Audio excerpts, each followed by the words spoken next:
শুভ সকাল সবাইকে। কেমন আছো? অনেক ভালো আছো আশা করি। আমি অনেক ভালো আছি। আজকে নিয়ে আসলাম নতুন আরেকটা ব্লগ। এটা হচ্ছে সকালের জলখাবারের ব্লগ। আমার যা দেখো লুচি বেলে, আর যার মেয়ে পাশে আছে, তো ওরা আমাদের বাসায় বেড়াতে আসছে, এই জন্যই আজকে লুচি আর ডাল সকালের নাস্তা। এটা দুপুরবেলা আবার রান্না করবো। এখন আমাদের নিরামিষ চলছে, যেহেতু একজন মারা গেছে আমাদের পরিবারের, আমার এক জ্যাঠা শ্বশুর। ডালটা সম্পুরা দিয়ে দিলাম, লুচিগুলো একবার ভেজে নেব। লুচিগুলো ওরা বেলে দিচ্ছে, আমি ভাজি করব। দেখো লুচিগুলো কত সুন্দর ফুলে ফুলে গোল হবে, টুপুর টুপুর লুচি হবে। ওই চুলায় দিয়েছি ডাল, আর এই চুলায় দিয়েছি লুচি। লুচি আর ডাল খেতে কার কার ভালো লাগে অবশ্যই কিন্তু কমেন্টে জানাবে।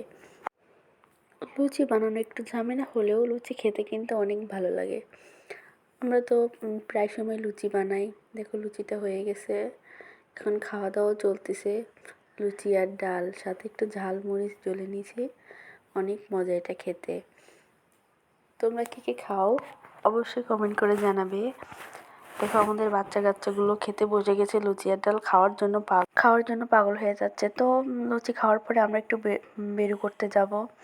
এই হচ্ছে তার লুক। তো সবাই ভালো থেকো, টাটা।